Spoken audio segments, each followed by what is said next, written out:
For me, to having this a thought of Taiwanese flavor, first because I was born in Taiwan, I left when I was 13. So I always feel that in my cooking or in my palate, I have always this my comfort zone of Taiwanese flavor. But how to describe it, I don't know how to describe, because when I was overseas, it's always been a challenge for me to introduce myself with my cuisine and how to define what Taiwanese cuisine is. I've been having this hard time all year long when I was overseas. So I feel that if we as a Taiwanese can't even define what Taiwanese flavor is, then who else will? Therefore, 10 years ago, I started Taiwan Flavor Symposium. So that was the first time in Taiwan we start to talk about what Taiwan flavor is. And then through this symposium, through these debates, we start asking questions. So slowly, I think Taiwanese flavor is not only about Taiwanese ingredients, but also the behavior of how Taiwanese react with nature, with flavor, how we combine the flavor together in a very unique way.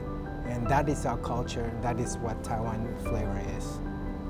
We have a lot of unique flavor combination, maybe 12, maybe 14, 15 different flavor combination that only appears in our flavor profile that has never existed in other cuisine.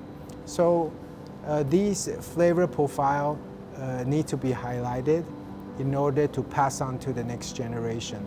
So that was also one of my mission to myself, is to be able to finish this spectrum of Taiwan flavor in the next decade. And also we do have this plan to apply this spectrum of Taiwan flavor into our academy program.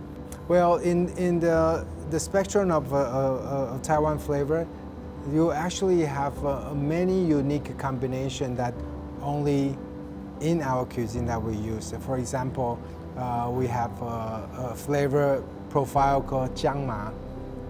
So that is old ginger, aged ginger, rice wine, and sesame oil. So in Taiwan cuisine, we have many dishes that use exactly the same profile. So it has been repeated constantly. Another example is sanbei. Sanbei is another flavor that from Taiwan, and then we constantly use the same profile with the different proteins, generation after generation. So why the spectrum of Taiwan flavor is so important is that to define what Taiwanese flavor is about, and we be able to use almost like color. So once you define these colors, over generation, all these chefs can use this color to create their own painting. I always mention that what we have to pass on over generation is not the dish, but the flavor. For example, sanbei in my last generation, when it was first created, it was sanbei ji, sanbei chicken. Why? Because in that background, in that period of time, protein, meat is very precious. In my generation, it has changed.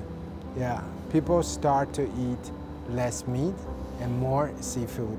Therefore, we have a sanbei squid. Sanbei squid has become the special dish that only happens in my generation, not the previous generation. And the new generation they will have another new invention of sanbei mushrooms. But because of the background of each generation are different, then we evolve into a different protein and into a different dishes. So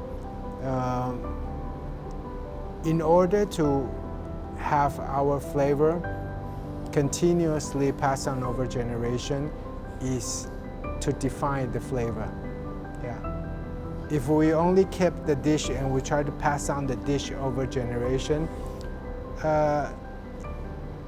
it might stop somewhere, somehow.